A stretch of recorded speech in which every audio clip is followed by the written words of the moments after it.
Class 4, today we'll read your literature book of English, and with that we read the lesson Dear Mr. Examiner. Who is an examiner? The answer sheets which you give after giving your exam, the examiner checks them and gives you numbers or grades. So here is this poetess. Her name is Gareth Owen.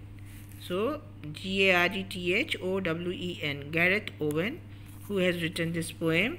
So first of all, you will write the name of the poem and you will copy it in your answer copy exactly the same way as it is written. So here where there is written isn't, you will write ISN, then apostrophe and T. Wherever there is a capital letter, you will use a capital letter. I have, the short form of I have is I apostrophe VE. Wherever there are full stops, you have to use them. Write in a very neat and clean handwriting. Give space in between the words. And then you will write the word meaning. So, guff means nonsense. Cuff means the end of a shirt sleeve at the wrist. ये जो आपके shirts के जो sleeves के पास जो होते हैं shirt sleeves में, उसको कफ बोलते हैं. If you use buttons on them they are known as cufflinks. The buttons are called cufflinks. And then what is peeled rang loudly like a bell. Mower is a machine that cuts grass, lawn grass, etc. So now let's read the poem and try to understand it. Now here is this girl who is writing an answer sheet, and unfortunately I don't know why she does not know any of the answers.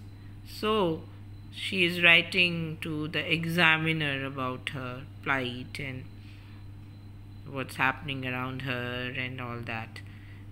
So let's read this funny poem and have a few laughs. Now the girl says, "Thank you so much for your questions. I've read them most carefully through." The girl says that she has read the question paper very carefully and thoroughly. But there isn't a single one of them that I know the answer to. And then she says that I don't know the answer to even one of the questions. I have written my name as instructed, put the year, the month and the day, but after I had finished doing that, I had nothing further to say.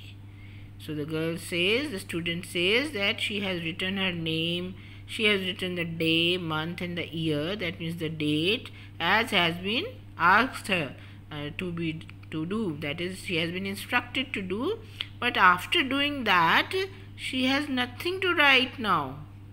So I thought I'd write you a letter, fairly informally, about what I can see from my desk here and what it's like to be me.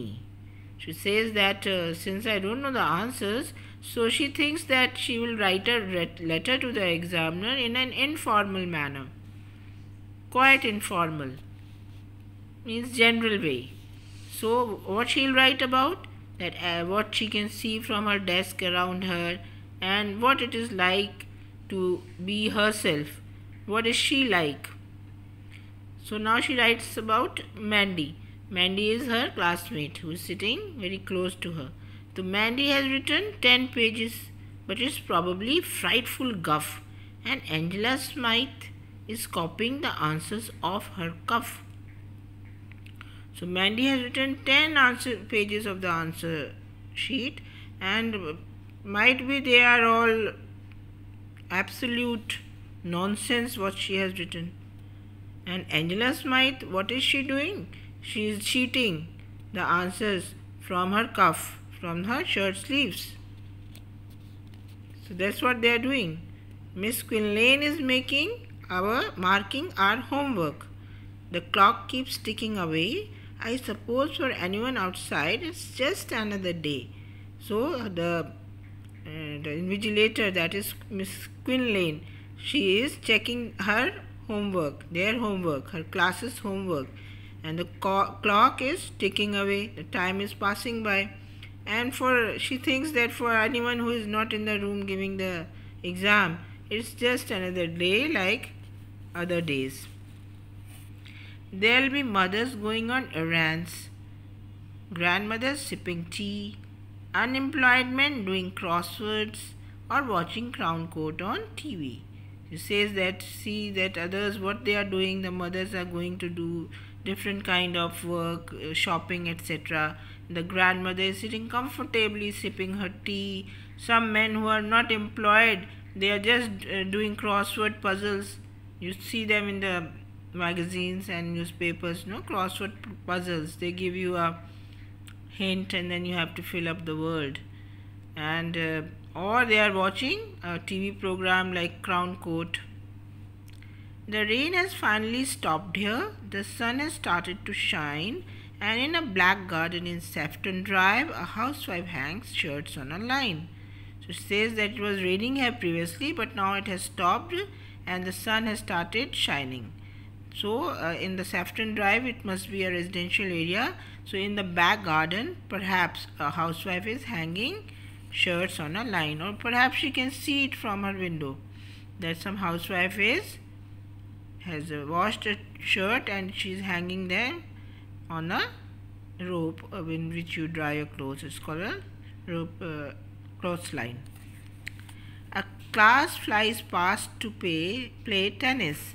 The cathedral clock has just pealed. A mower chucks backwards and forwards up on the hockey field. And what else is happening? Some class who is not having a test has just ran very fast out in the playground to play tennis. And the church's clock has just rang loudly. Pealed means rang loudly. And a mower is a machine that cuts grass, and it makes a sound like a machine does, like a train engine chugging, and how it is going forward and backward. And where it is working on a hockey field. It is cutting the grass, so she can hear its voice. Miss Quinlane's just read what I've written. Her face is an absolute mask. Before she collects the papers in, I have a sort of favor to ask. Now Miss Quinlane has just read what this girl has written, and her face has become absolutely expressionless, like a mask, because she is not happy with her answers. So she says that before she collects their papers, their answer sheets, she has a favor to ask from the examiner. I thought your questions were lovely. I have only myself to blame. But couldn't you give me some marks for writing the date and my name? So the poetess says that the girl says that your questions were very nice. They were very good questions. Absolutely wonderful questions. And if she has not been able to answer them, she has only herself to blame and no one else. But she says that, please ma'am, could you give me some marks, because I have written the date and my name, so please give me marks for that. So see this poem, this doesn't happen. You have to write the answers. So anyway, it is a very hilarious kind of a funny poem which you can enjoy. And I hope that next time when the student gives the test, she knows the answers to the question, and in no time she will be able to answer them. So what about the poem appreciation? We will discuss it and in the next class.